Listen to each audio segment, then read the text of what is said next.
Welcome to the intersection of technology, cybersecurity, and society. Welcome to ITSP Magazine. You're listening to a new Securing Bridges podcast. You're about to join Alyssa Miller as she sits down with senior and executive security leaders to share stories of success and failure while working across business teams.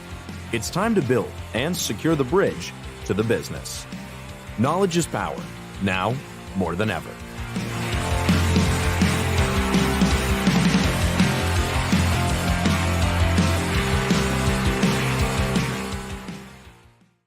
All right, Securing Bridges, here we are once again.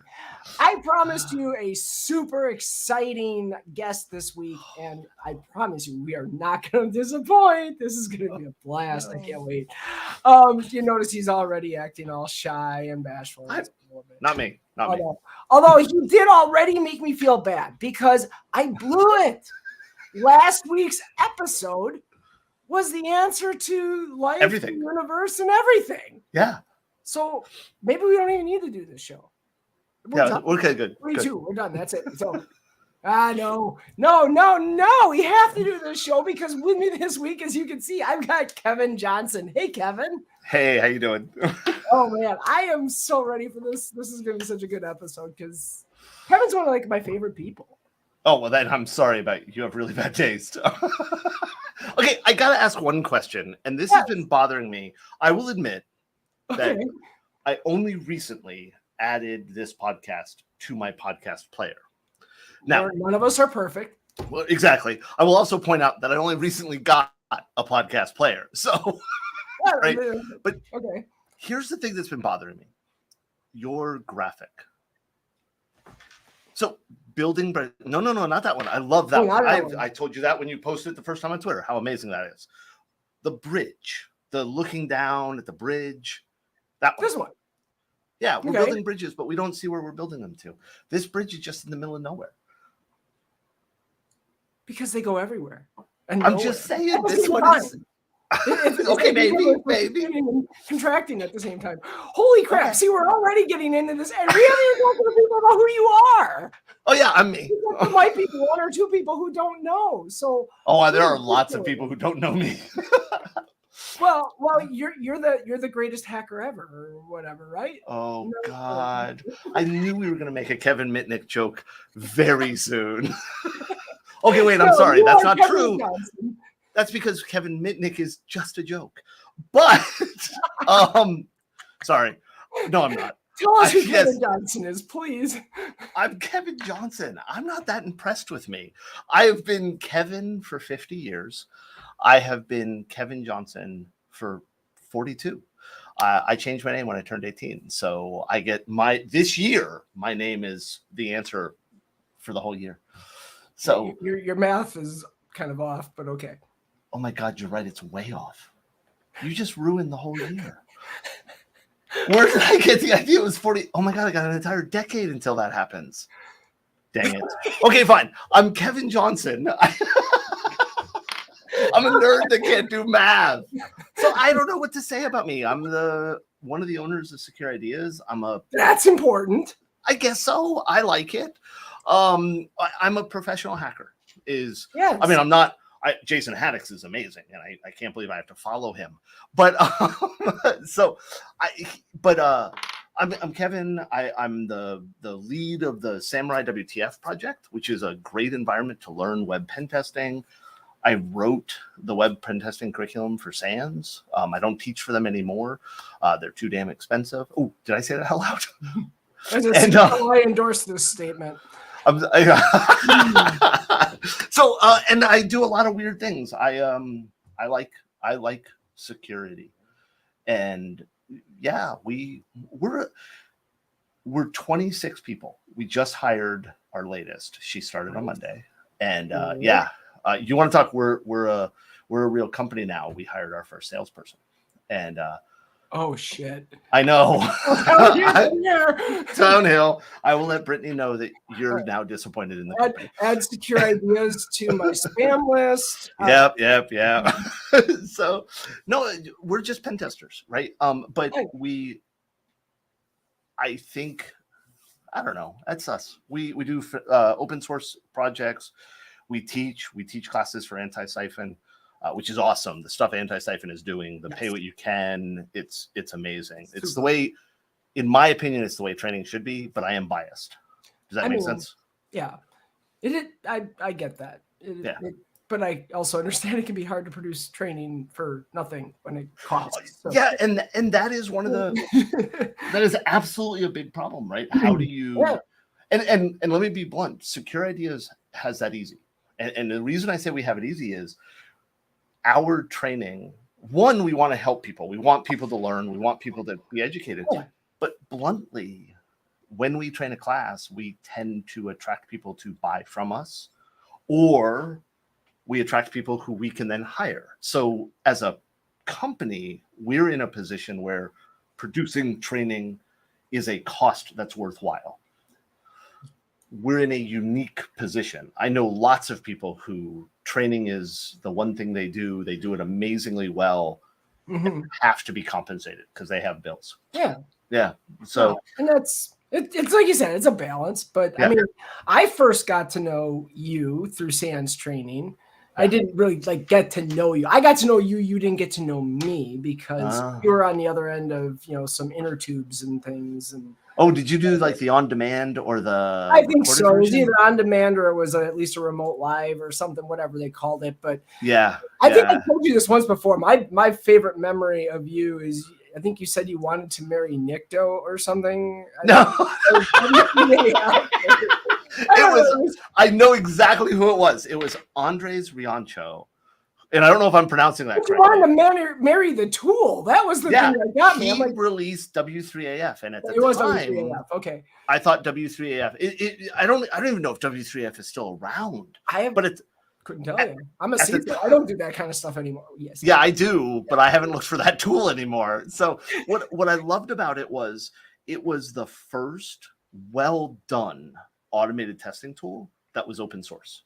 Yes. And while I wouldn't use it in an actual pen test, having it as a way to figure out test techniques and exploitation techniques, and every bit of it being open source, was amazing to me. And so, yes, you're right.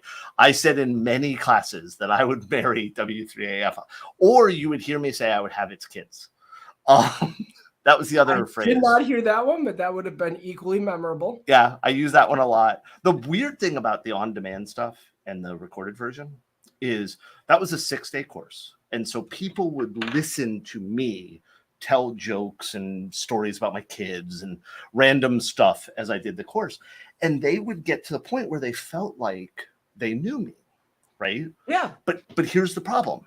I'd be at a conference somewhere, let's say DerbyCon or ShmooCon. Oh man, I miss ShmooCon. I haven't been in a while. But sorry, tangents.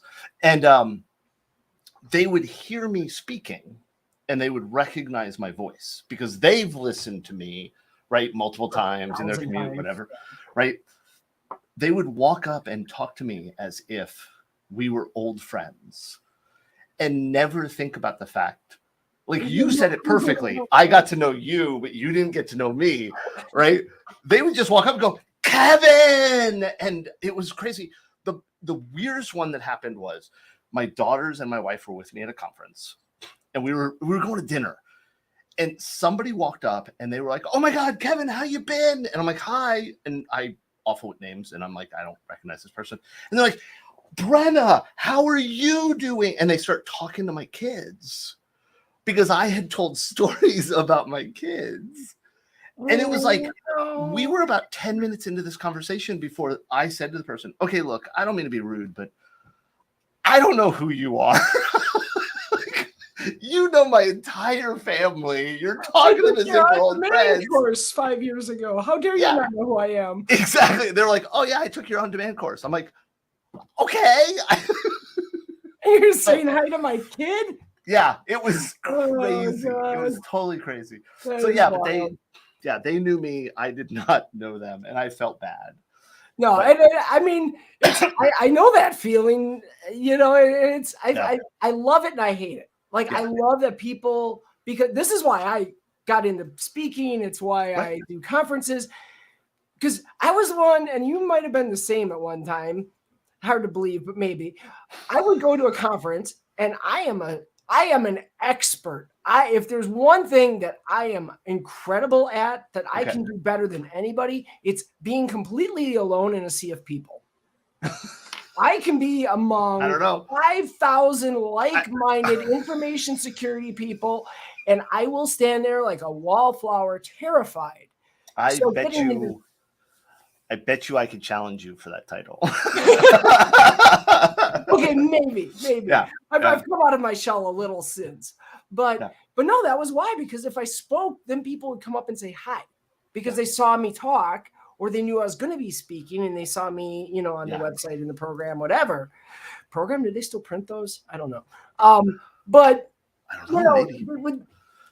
and so that was what did it. But so and I will tell you that one of the problems with that makes that worse is when you first get into the field. Because I remember when I decided, okay, I want to get into security. I want to be you. I want to be this, right? And I started looking, and back then we didn't have Twitter and stuff like that because I'm friggin' old. But we're with you, right there with you. I'm not that many years behind. All I'm going to say is I feel really old. How's that? Yeah, I do too. So back then you would see people and you would I don't know, wherever you were talking to people, and the loudest people, the people that got the most attention, and I would argue that this is still this way quite often, is that the people that get the loudest and most attention are the least worthy of that attention.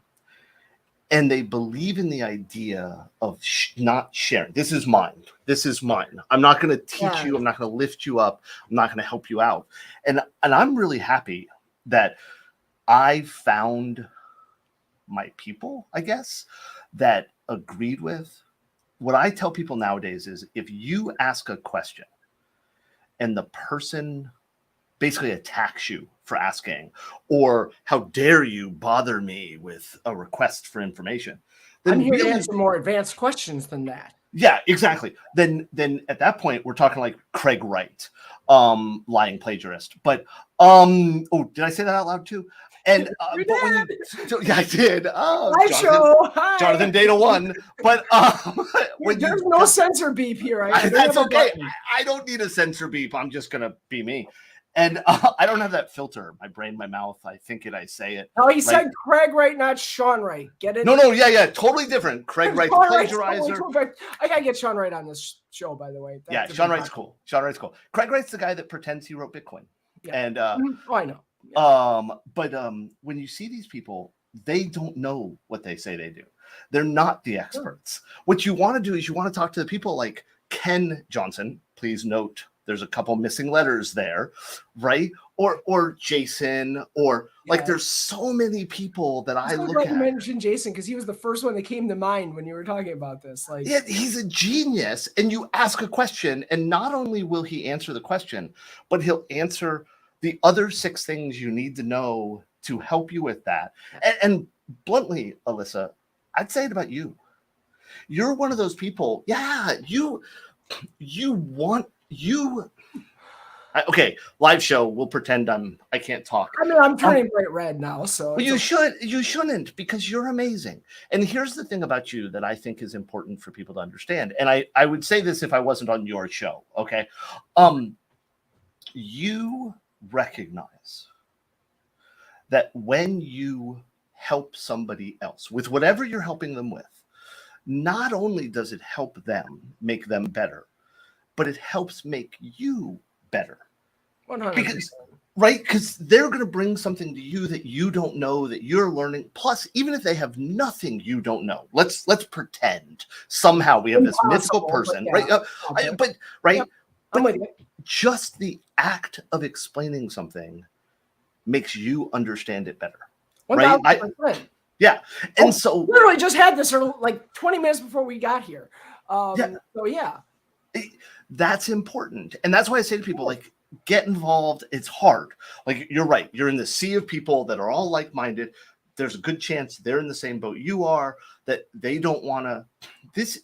It's very the number of times I've talked to people and they've said to me, oh, I have nothing interesting to present. I have nothing interesting to help with. I have nothing interesting. And it's like, I'm the boringest person in the world, and you put me on stage. Boringest person in the world says the guy with a giant Chewbacca standing behind him. He's awesome, isn't he? He is awesome. He only took 5 years to make. He is hand latch hooked. Okay. Like, yeah. Let me tell you that if you go to Sally Beauty Supply and say, I need 26 pounds of hair extensions in these 4 colors, they look at you weird. I don't know from experience or anything. No, not at all. Oh, I'm so glad. But anyway, so I'm really glad you brought up Jason. And by the way, for those watching who aren't sure, Jason Street is who we're talking about. Because Jason, I think, definitely is a perfect example of the same camp, right? Yeah. And it's, there's that desire to help others, right? So if I help somebody, I explain something to somebody, it's amazing, right? I love seeing the look on their face when they understand it. Yeah. You're right. I mean, I literally was just explaining something, not even cybersecurity related. It was some aviation stuff before. And I realized as I was talking, it started to make more sense to me as I was trying to explain it to somebody else. Like, oh, yeah. But the other thing that's been really important to me, and literally, Jason, if you're watching, I'm crediting you with this. It was where I realized that what I really cared about was, first time I saw him speak was where I realized that what I really cared about was our community. Yeah. We grew up in the hacker world, and, for me, my background is very, very, very different than where Jason comes from, which is very, very, very different than where you come from. But I think for all of us in one way or another, we found that family in the hacker community. For me, it was in my teens. I was the bullied kid that nobody wanted anything to do with. I had very few friends. Yep. But I found IRC channels. Bulletin board systems. Yeah, BBSs were kind of on the way out by the time I really found them. Sorry. But IRC, I latched onto that like no tomorrow. And it helped too that I was in college at the time and sitting on a T1 connection in our little jealous computer science lab, which was great because we had I think 20 SunSpark stations that were on it. That was it. And we had a T1. It was fast, it was no 33.6 dial up, let me tell you. But yeah, so and so Jason was the first one who taught me to realize that was what was motivating me. I had the motivation, but I didn't connect what it was. Yeah. And that's one of the things, and I actually think that ties to what is a hot button topic for me, is tying the motivation to what it really is, right? Yeah. Because we suck at understanding why we do things, right? Totally. And this to me we see it all the time, right? Mm-hmm. We find a vulnerability, we talk about a vulnerability, we talk about security and everything else like that. I mean, how many times have you heard people say, right, we'd be so much better off if we didn't have users, right? Or, yep. And I'll be honest, we would have a job. Yes, we would. And by the way, we're users. Right? We also are the users. But understanding what motivates us is very hard for people to figure out. And it's even harder to figure out what motivates other people. Because let's pick on Jason Street. Let's pick on Jason for a second. Do you know how many people think that Jason gets up on stage because he's famous? How many people I've talked to and that they truly believe, and I want to be clear, they're wrong, but that what motivates Jason is the attention he gets.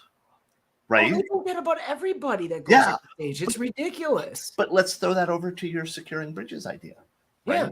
If you misunderstand Jason's motivation that bad, and you and I both know that is a huge misunderstanding. Not what he's up there for. Exactly. How are you possibly understanding what will motivate your businesses, your organizations, and too often I see it. Who was it? What cruddy company did I just see?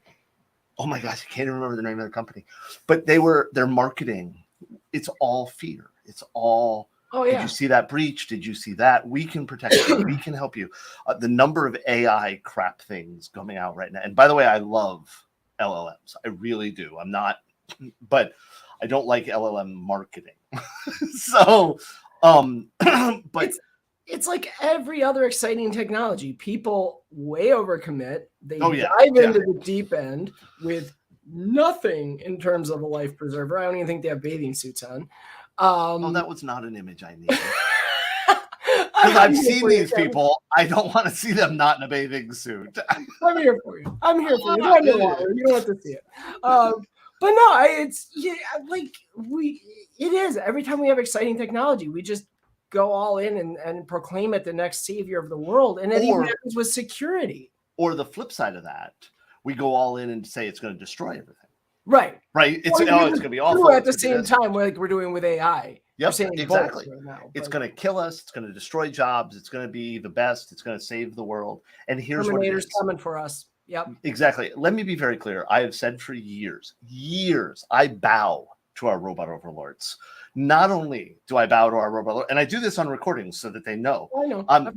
If they're ever looking for the resistance, I'll narc. I like totally. The robots can ask me. The humans are over there. That's what they're doing. I'm that guy, because they can't do worse than we have. They can't. No. Yeah. So, but I think personally, that the entire InfoSec industry falls into a trap way too often, where we pretend we're special.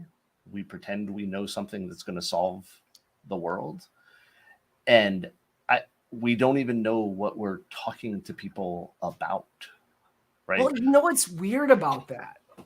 Because you're right. Thank you. That's weird. Yeah, it is very weird. No, but what's weird about it is, and I have noticed this before, and there's been conversation I think I've had before. I'm sure many of us have, whatever. We do feel like we're special, like we know something no one else does, but then we don't want to share it. No, to your point earlier, like, we don't want to explain it. We don't want to be bothered to explain it. Everybody should understand it like us, but we're special because we understand it. Yep. Like, and then we get mad that people don't do what we expect them to do. Ooh, you want to see security people get mad? Ask them what security's job is. And when they tell you it's to defend the systems and blah, blah, whatever predictable answer, tell them they're wrong. Yeah. Because they are. Absolutely 100% wrong. They're as wrong as anybody who says the police's job is to protect and serve. And I can prove it. And I've done this because it pisses people off because I tell them right away, your job is to educate. Yep. And this is back to understanding the business. Your job is there to educate the business on what they need to do. You want a perfect example? Hey, there's this CVE that Microsoft just released that we need to fix. How many of your security people are going out there and patching that Microsoft server? None. Few, if any. Yeah. No, you're telling IT, go patch your shit. Yeah. Without your any job isn't to defend. They are. You're doing the defense. You're just telling them what to do. And you're telling them what to do with no understanding of what it takes for them to patch, what it takes for the business to approve it, and what impact that change is going to have. The number of times I've talked to people, see, and I'm tangenting. I'm sorry. No. We live and die by tangents. Yes, we do. I tell everybody I'm full of tangents and my eyes are brown. And we here at Secure Ideas, all of our consultants have had jobs doing not security, right? So whether it's administration, whether it's development, we have one of my favorite consultants we've got was a chef for 20 years. Yeah, and we won't comment on her saying that. I didn't realize she was listening. We've got her snowed. She's totally fooled her. I got to pay her $20 now. And I owe her money for saying nice things about us. And she brings this experience to the job of running kitchens, managing people. To be clear, this is the consultant I'm talking about. Not the person we were just distracted by for a moment. Or maybe it is, actually. So, but she brings that level of experience when she starts looking at security stuff, when she starts talking to our customers, when she starts doing this. And that brings a viewpoint that other people don't have. I have, we've got consultants that all they did was deploy. One of my consultants, he spent years deploying point of sale systems and working in retail and helping them do their stuff. So when he comes in and says, hey, this is broken, and I want to be clear, this is not a bragging about secure ideas. This is how people should be thinking, because you go into your job as a CISO. I know for a fact that you're not sitting there saying, here's the latest CVE. I don't care what you have to do. This needs to be patched right now. This has to happen. You're looking at what they do. Way too often we see the other. I see it on everywhere. People do the wrong thing. And we see it in the commercial marketing efforts for our field, right? Yes. How many, and I know you said this, I'm blanking on her name now. I'm so sorry. It was a couple episodes ago. She was a marketing person who also, I'm blanking on her name. And she I've commented. had a couple on, so I'm not sure. Yeah. Oh, I feel so bad because it was a great episode. I had never met her before, and I now follow her on Twitter because she was so great on the episode, and I'm blanking on it. But she talked about how so much of the marketing in our field is tied to the hoodie-wearing, faceless person who is going to break in, not the person who's going to help run your business better and do it securely. And the example I give for that is SQL injection. Do you know SQL injection has been around as a named vulnerability for what, 30 years? At least. 40? At least. How long has Sid been teaching about it, right? Exactly. Now, here's the thing about SQL injection. Do you know how to fix it? I do, because in scenarios, because I have. Right. Parameterized queries. Yes. Do you know the best thing about parameterized queries? Your app runs faster than dynamic SQL. So we have a security fix that actually makes the system better, right? This is unlike everything else. Almost every other security fix we give out is, well, this is going to slow shit down. But I know. And we don't promote that. Why are we not we should be doing these talks together, because I think we've both been screaming this from the rooftop. It's like, we have. You know, I will be at a whole bunch of conferences this year that I bet you are as well. If you're at a conference I'm at, get on stage with me and we will yell at everybody in the audience. I mean, because it's not even just the systems. Apply it to the business. And this is the thing I've been trying to tell people. So we go out. Here's a great example. Implement. Screw it. I'm tossing their name out there, and maybe they'll sponsor me. Okta. Okay. Yes. We implement Okta. And we're going to use Okta to manage all of our clients that have to log into the different products that we sell. Right. Okay, great. Well, what does Okta do really, really cool? It integrates with Azure AD. Okay, so I need you to install Okta and integrate your systems with it, but here's what it's going to be able to do for you. You can now sell this cool service where we federate authentication to our customers. Yes. They'll love it because there's no new user administration. It's just a new access. Makes everything easier. Yep. We get MFA, we get all the cool things because we have that infrastructure in place. You're making more money now because you have a cool new revenue idea. But they don't I think just about made you more secure. Yep. And you made them more secure in a way that doesn't make it more difficult for their users to do stuff. It actually makes it easier. Yeah. But we don't sell it that way. We sell it as, well, if you don't install Okta, you're not going to have good security. And it's like, and that's such an easily disprovable statement, right? Right. Totally. That you just wasted all of that effort and did that. Well, and they don't care. No. This is why I get frustrated with CISOs who talk about my job is risk management, or I'm a risk management professional. The hell you are. Yeah. And if that's what you're hanging your hat on, you are the most boring person in the world. Yeah. And here's how I prove that one. Think about it. Just being in business is risky. Yeah. Right? I know. Risk of being in business. You know this because you run a business. But what did you do? You analyzed the risk. You said, hey, The risk is worth it. Therefore, I'm going to risk accept it. I'm so happy that you feel that strongly about me being better at business than I am. I accidentally started this business. Yes, no, but you're right. We have to think about it. That mental gymnastics, you may not have thought about it consciously. No, but we mental did. Gymnastics happened in your head. When we decided to go full time and not like, okay, this is the only job I have, you're absolutely right. My wife and I sat down, we talked about it. We had kids, we had a mortgage, we had all this. What is the risk? Right. So yeah, CISOs that say they're risk professionals. I'm always like, yeah, no, you're not. Yeah. No, you're not. And if that's what you're trying to sell, you're not selling. And not only are you not a risk professional, but if you honestly say that and believe that, you're stealing from the company that's paying you because you're not doing the job you should be doing. And that is getting security and IT and all the people to understand what the business needs at an acceptable place. Yeah. If you're not moving the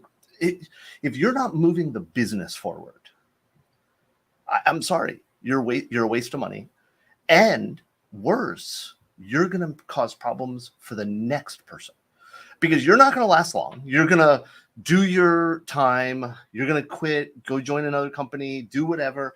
They're going to bring somebody else in, and that person's going to have to fix all the stuff you screwed up. And by the way, something in there you said reminded me who it was that had that story. And so I actually want to give her credit and tell people they should go back and listen to, I think it was episode 41. I think it was right before Jason. I had Liz Miller on. Yes, it was Liz Miller. Thank you. Yes, it was Liz Miller. That was like the start of this trend of like super snarky content. Oh, I don't. Yes, it's wonderful. I've never met her. Now, of course, I've said that out loud and it's recorded. And she's going to come back and say, Kevin, we've known each other for a decade. And I babysat your kids for weeks. Yeah, exactly. But I'd never met her, and I'm listening to the episode because I listen to podcasts and stuff as I ride to work, and it was just like everything she said was so spot on, and it was like, this is awesome. But she brought up the hoodie. You know what's funny about the hoodie thing? I've never worn hoodies. I hate them. I've always had nothing to do with hacking, nothing to do with the marketing. I don't like the thing hanging down my back. Okay. So I've never understood the obsession with hoodies. I hated hoodies in high school. Okay. Because one of two things would happen. Okay. Either that was a really convenient handle. Yep. To pull you backwards. Yep. Or I would go outside when it was cold out. I live in Wisconsin, horrible place to be. And find random things when I went to cover my head. Yes. Okay. I understand this. I can see that. See, I grew up in South Florida. Right. So where hoodies don't even make sense. No, but I will admit, all the way through high school, I wore an overcoat. Like this big great coat that I had purchased at some military surplus store. I was bullied. I was that nerd kid. If you turn your hoodie around, you can fill it with popcorn. Okay, I might wear a hoodie then. But I grew up, to give you an idea, I was 36 before I saw snow in real life. Wow. Yeah. So I grew up in Florida. We didn't have that stuff. There was a year, I can't remember, 2014, I think it was, where Florida was the only state in the union, or no, the only state in the contiguous 48 plus Alaska that had gotten snow. That didn't get snow. Yes, yeah. So we have had snow here, mostly up in North Florida. And when I was like 5, it got to a point where they claimed it snowed, but it like melted before it hit the ground. So I don't count that, right? Yeah, there's a term for that. Okay. They call that Virga. Virga, really? Yeah. Just okay. There's your trivia for the day. Trivia for the day. Quiz at the end of the show. Yeah. Yep. I also realized in this moment with that comment about the popcorn that I am 43 episodes into this before I realized I really need to read the comments out loud instead of just talking about them, because we do convert this to an audio only podcast. And there are people listening there who have no clue what we're talking about. That's a good point. That's good. And you know what's really bad is both of us know that trick when you're teaching a class and somebody asks a question that you have to repeat the question back to them. Yeah, and yeah. neither of us thought But to do it. I We have just never commented done on that it. in 42 episodes until now. I will always Do it. calm Okay. down. So Okay. to my podcast listeners out there, I apologize for the last 42 episodes. From 43 onward, I will be better human. Yes. But let's be clear. Our goal is to always be better at being human. That's my goal. That's your goal. We have to be careful about that collective. That's a good point. That is a good point. There are many people, unfortunately, in this world who I don't think that's their goal. I know that for a fact because I live in Florida. I wasn't going to say it, but I'm glad I you said did. it. I said it. Our shit-stained governor. But wait. I think Mickey Mouse will be my next guest on this show because, just for that purpose. Oh, done. Done. We got it. Hey, Ronnie, I hope you're watching. Somebody send him the link to this show. Oh, sorry. Oops. Sorry. Live. I don't need all the comments on the podcast platform. If anybody wants to make comments pro those idiots, direct them to @SecureIdeas on Twitter because it's my fault it came up. That's my account. And I will point out. Type it to death, no, please. Oh no, I have no problem with people making those comments to me because it lets me know the people that I think. You block. Yeah. No, I don't block people. Oh no, No, because it's a waste of my time to block people. I just read somebody else complain about this about Twitter. Is that if we say to people, "Hey, if you don't like that, block them," what we are doing is we're supporting the other side because that gives the other side the ability to do whatever they want, and you put the effort on the person blocking. Now, I get it that there are people who they block because it helps their mental health. They don't have to deal with people. I totally get that. I'm in a very special place. Yeah, I'm a straight white guy. No matter what I say, those idiots think that at some level I agree with them, so they leave me alone. So it's sad, but so I don't block people because. Okay. And that's fair, but I'm glad you mentioned the mental health thing because that is a key. Oh God, yeah. I can't imagine being other people. I mean, InfoSec Twitter, Tech Twitter, just Twitter. Yeah.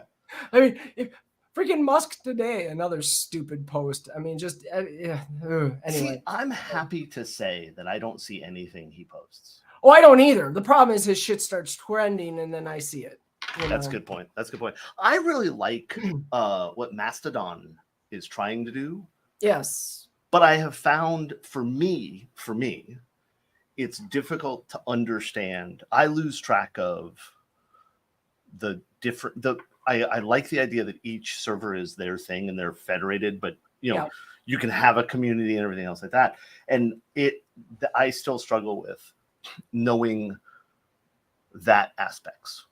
Right. Well, I think for me, my challenge with Mastodon, and I had, oh my God, now I'm the one who can't come up with a name. It's okay. He was on the show. Jerry, thank you. God.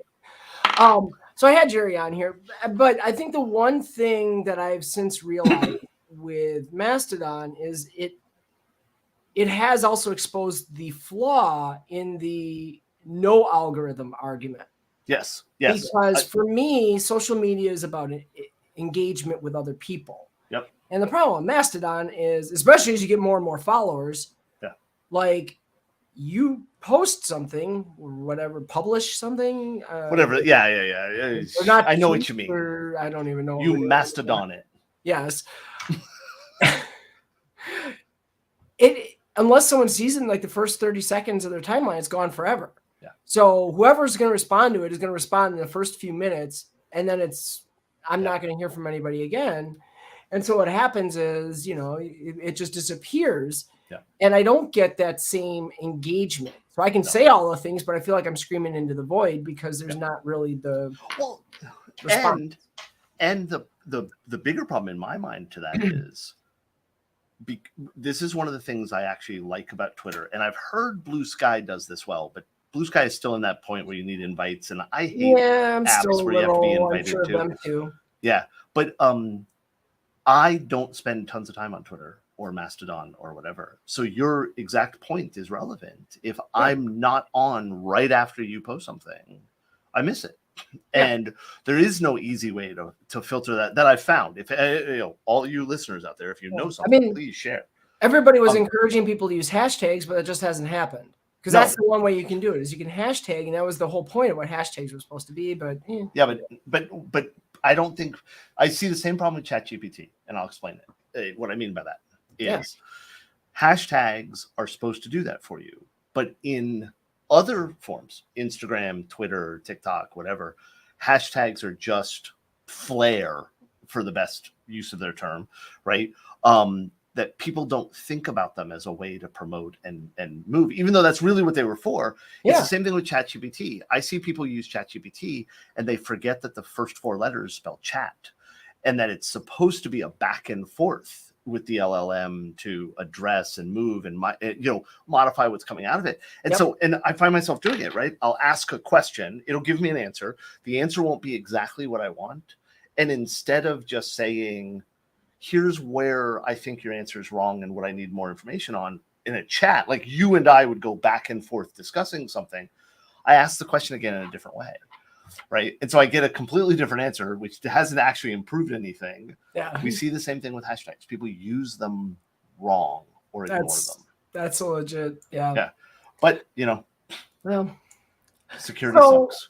I can't believe this. Well, yes, I can. Okay. Because I knew this was going to be a blast, but we are at the end of our time already. Oh, I'd get rid of me too. No! Are you kidding me? I mean, this has been an absolute blast. And as expected, I think we covered about every far-reaching possible. We talked about quite a few different things. we did squeeze in a little bit of picking on a particular person who is not Jason Street, who we said we would pick on, and we did. So that's what matters. Oh, I will pick on anybody you want me to pick on that deserves it. And Kevin Mitnick deserves it. Check marks. Don't buy check marks. Wow. Is that good? That's out. I mean, that's putting it right there. So done. I'm going to hear from somebody that works there now, aren't I? Of course you are. And if you don't, I will. You're definitely going to that, but that's your problem. I spent years, every time I stood on stage, I started my presentation and ended my presentation with don't buy check marks. Yes, I have actually been there for that. So. Yeah.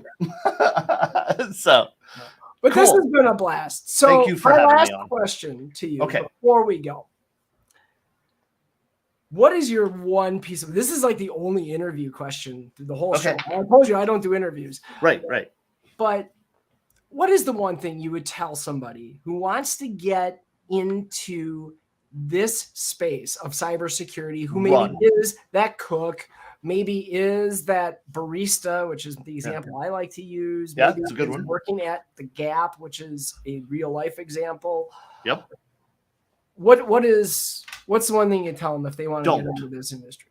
Don't. Seriously. Dead serious. And I don't mean don't start this type of job. Don't focus on getting into the industry. What you want to do is start getting involved with the community. Alyssa, you said it perfectly at the beginning, right? That one of the most important things we should do is be here supporting the community. And if you want to be a pen tester, that is the example of what I am, right? Get involved in the community. Because if you get involved with us, the people who are trying to build everything and move the needle the right way and everything, you'll get into the job. You'll get into the industry. And not only will you be able to get into that job or industry you want to be in, but you'll be a part of actually making it better. And you'll have that support structure, right? That's what I want people to do. Get involved. And if you don't know how, reach out, ask. We'll help you. Yeah, please. Show us. But that I think we have too many people. I had this argument, Alan Paller was a great man. I was very upset when I found out Alan Paller died. And he did the industry a huge disservice when he made up the skills gap quote. Yep.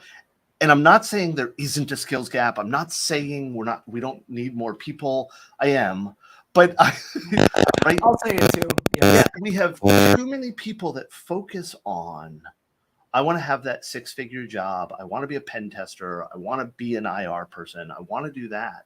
And they don't recognize that the best way to have a career, not a job, is to have the support structure the community builds around you to get you into that position. That's what I babbled. That to me is. I absolutely love that was your answer. There is a reason why the very first chapter of my book talks about the history of the cybersecurity community. Good. And that is it. You just summed it up so perfectly. Thank you. Unfortunately, we're done. We have to say goodbye because we have got to end this at some point because people will just stop listening. And I stopped listening a while. At least the podcast people, if they're smart, they like listen on 1.5x speed, and I probably sound like a chipmunk, but you know. And hey, look, Investigator Chick is even here and says she loves that statement. That community is so important. I agree 1,000%. I almost doxed you by saying your real name. I don't know if that would have been good or bad, so I'm glad I didn't. Awesome. Thank you, everybody, for tuning in. This has been an absolute blast. I've loved this episode. I'm sorry I missed 42 somehow. It's okay. It's okay. I'll survive. Kevin slapped me for that. So, but awesome. For that, Kevin, thank you again for being on. Thank you all for listening in. We'll keep coming back. I keep ending up with just incredible guest after incredible guest. I am so fortunate on this show to be able to talk to so many cool and just incredible people. I hope you're all enjoying it too. But hey, until next time, that's all we've got for this episode of Securing Bridges. So take care, everybody.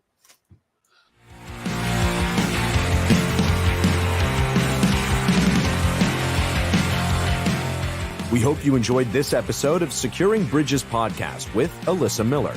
If you learned something new and this podcast made you think, then share itspmagazine.com with your friends, family, and colleagues. If you represent a company and wish to associate your brand with our conversations, sponsor one or more of our podcast channels. We hope you will come back for more stories and follow us on our journey. You can always find us at the intersection of technology, cybersecurity, and society.